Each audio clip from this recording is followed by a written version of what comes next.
ফ্যাসিবাদ বিরোধী দীর্ঘ আন্দোলনের পথে রক্ত আর ত্যাগের মহিমায় মহিমান্বিত বাংলাদেশ জাতীয়তাবাদী ছাত্রদল।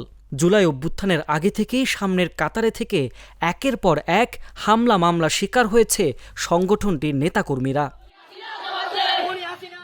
ফ্যাসিস্ট শেখ হাসিনার ক্ষমতায় থাকার ১৬ বছরে শুধু মিছিলেই নয়, রাতের আঁধারে গ্রেফতার, এমনকি পৈশাচিক নির্যাতনের শিকার হয়েছেন বাংলাদেশ জাতীয়তাবাদী ছাত্রদলের অনেক নেতাকর্মী। জুলাই অভ্যুত্থানের উত্তাল সময়ে বিএনপির এই ছাত্র সংগঠনটি হারায় তার ১৪৪ জন নেতাকর্মীকে। ১৬ই জুলাই আন্দোলন চলাকালীন চট্টগ্রামের মুরাদপুরে বেপরোয়া গুলিতে ওয়াসিম আকরাম নিহতের মধ্য দিয়ে যার সূচনা হয়। আন্দোলনের শুরুতে নৈতিক সমর্থন থাকলেও ৮ জুলাই বাংলা ব্লকেট কর্মসূচি থেকে ছাত্রদল নেতাকর্মীরা আর মৌন সমর্থক থাকেননি। সরাসরি এই কর্মসূচিতে যোগ দেন দলটির নেতাকর্মীরা। তবে কৌশলগত কারণে সামনের নেতৃত্বে না আসলেও সবটা দিয়ে মাঠে ছিল ছাত্রদল। আমাদের ছাত্রদলের সাংগঠনিক অভিভাবক বিএনপির ভারপ্রাপ্ত চেয়ারম্যান জনাব তারেক রহমানের নির্দেশনা ছিল, ছাত্রদলের প্রেসিডেন্ট সেক্রেটারির নির্দেশনা ছিল এবং ছাত্রদলের ছাত্র বিষয়ক সম্পাদকের নির্দেশনা ছিল যে আপনারা যে যে এরিয়াতে আছেন সেই এরিয়াতে আন্দোলনকারী ছাত্র জনতার সাথে আপনার সর্বাত্মক ভূমিকা রাখতে সক্ষম হবেন। আমাদের নির্দেশনা ছিল, আমাদের আমরা যে এরিয়াতে ছিলাম সেই এরিয়াতে ছাত্রদের সাথে থেকে পেছনের যে শক্তি, আমরা হয়তো মিডিয়াতে কম কথা বলেছি, আমাদের প্রেসিডেন্ট সেক্রেটারি বা আমাদের ছাত্রদলের নেতাকর্মী কম মিডিয়া ফেস করেছে, কিন্তু পেছনের যে শক্তিটা, ছাত্র যে আন্দোলনের যে পেছনের যে শক্তিটা, মূল শক্তি হিসেবে কিন্তু আমাদের ছাত্রদল, যুবদল, স্বেচ্ছাসেবক দল, বিএনপি অঙ্গ সংগঠনের সকল নেতাকর্মী কিন্তু রাজপথে তাদের সর্বোচ্চ ভূমিকা দিয়েছিল। আমাদের শহীদের সংখ্যা কিন্তু সব থেকে বেশি। আমরা মনে করি আমাদের উপর যে নির্যাতন এবং নিপীড়ন চালানো হয়েছিল বিগত সময়ে এবং এই আন্দোলনের সময় আমাদের যে অবদান, সেই অবদানটাকে আমরা বলবো যে আমাদের উজাড় করে আমরা দিয়েছি সর্বোত্তকভাবে, সবটুকু দিয়ে আমরা চেষ্টা করেছি যে এই ফ্যাসিবাদের পতন ঘটানোর জন্য এবং বাংলাদেশের যে মুক্তিকামী জনতা এই জুলাই আগস্টে ফ্যাসিবাদের পতন ঘটাতে সক্ষম হয়েছে, তাদের নেপথ্যে থেকে সবথেকে বেশি শক্তি জুগিয়েছে বাংলাদেশ জাতীয়তাবাদী দল বিএনপি এবং এর অঙ্গ এবং সহযোগী সংগঠনের প্রত্যেকটি নেতাকর্মী। রাজপথে সহযোদ্ধাদের হারানোর শোক এখনও কাটিয়ে উঠতে পারেনি দলের নেতাকর্মীরা। আমার বাসা আজিমপুর কবরস্থানে, তো এই এরিয়াতে আমরা আন্দোলন করেছি।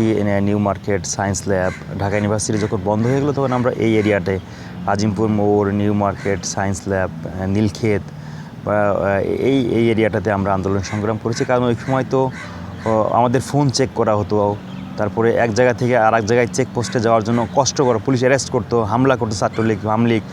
আমরা এই এরিয়াতে আন্দোলন করেছি। আমার সাথে থেকে আমি দেখেছি আমাদের সহযোদ্ধাদের গুলিবিদ্ধ হতে এবং সেই সহযোদ্ধা কিন্তু মারা গেছে।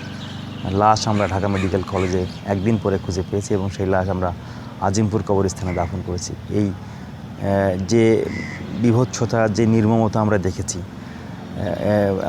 প্লেন থেকে গুলি করা হয়েছে, সরাসরি আপনার সম্মুখে টিয়ার মারা হয়েছে এবং পড়ে থাকা লোকের উপরে নির্বিচারে গুলি করা হয়েছে। এটা ছিল আমাদের জন্য, এই স্মৃতিগুলো আমাদের মনে হলে আমরা আসলে খুবই বেদনাহত হই, খুবই মর্মাহত হই যে আমিও আজকে হয়তো বা কবরে শুয়ে থাকতে পারতাম। আমার সহযোদ্ধারা, আমার বন্ধুরা, আমার ভাইয়েরা, আমার যে রাজপথের যারা সহযোদ্ধা ছিল তারা মারা গেছেন। আমাদের সাথে থেকে, কাছে থেকে অসংখ্য সহযোদ্ধা গুলিবিদ্ধ হয়েছে। আমাদের ছাত্রদলের সভাপতি এবং সাধারণ সম্পাদক তারাও ছোটরা গুলিবিদ্ধ হয়েছে। আমাদের আরও অসংখ্য ছোটো ভাইরা যারা স্পট ডেট হয়েছে, গুলিবিদ্ধ হয়ে মারা গেছে। সাথে আমাদের ছাত্রদলের একক সংগঠন হিসেবে আমাদের সব থেকে বেশি শহীদ হয়েছে, ১৪৩ জন আমাদের ছাত্রদলের নেতাকর্মী শহীদ হয়েছে।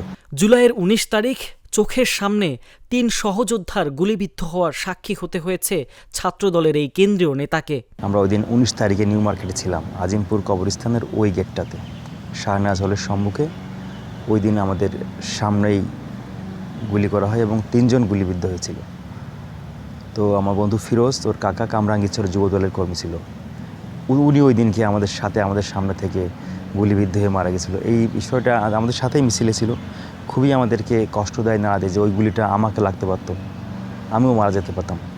সেই লাশ আমরা একদিন পর ঢাকা মেডিকেল থেকে নিয়ে এসে আমরা আজিমপুর কবরস্থানে দাফন করেছি। এই ঘটনাটা আমাকে সবসময় বেদনা দেয়, কষ্ট দেয় যে আমার সাথে থেকে, আমাদের পাশেই ছিল, আমাদের খুবই কাছে থেকে উনি মারা গেছেন।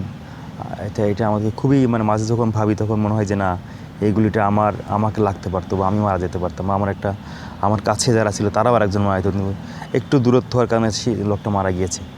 এইটা ঘটনাটা আমাকে সবসময় নাড়া দেয় এবং আমি এটা মনে হলেই আমার খুব খারাপ লাগে যে না, আমাদের কত সহযোগিতা। এটা একটা ঘটনা আমি হয়তো দেখেছি, আমার সামনে হয়েছে, এরকম অসংখ্য ঘটনা কিন্তু সারা বাংলাদেশে কি বীভৎস, কি নির্মমতা এই জুলাই আগস্টে আমাদেরকে দিয়ে গিয়েছে। সাথে সাথে এই জুলাই আগস্ট যেমন আমাদেরকে আনন্দের এবং আমাদের একই সাথে আমাদের বেদনার, কারণ এই মাসেই এই জুলাই আগস্টে আমরা আমাদের কাঙ্ক্ষিত বিজয় সেটা অর্জন করতে সক্ষম হয়েছি, এবং সাথে সাথে আমরা আমাদের অসংখ্য সহযোদ্ধা মৃত্যুবরণ করেছে, শহীদ হয়েছে, অসংখ্য সহযোদ্ধা পঙ্গুত্ব বরণ করেছে, অসংখ্য সহযোদ্ধা চোখ হারিয়েছে, নাক হারিয়েছে, মানে পা হারিয়েছে, যেগুলো আমাদের বর্ণনা করতেও আমাদের খারাপ লাগে যে আমরা কি পরিস্থিতির ভিতর দিয়ে ছাত্রদল আমরা এসেছি।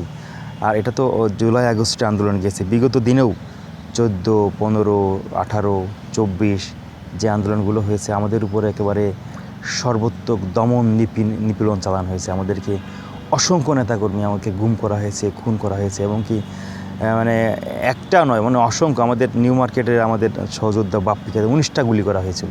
এইরকম অসংখ্য স্মৃতি আমাদের আছে, যেগুলো আমাদেরকে আমরা স্মৃতিচারণ করতে গেলে আমাদেরকে বেদনা হতে করে, আমাদেরকে মর্মাহত করে।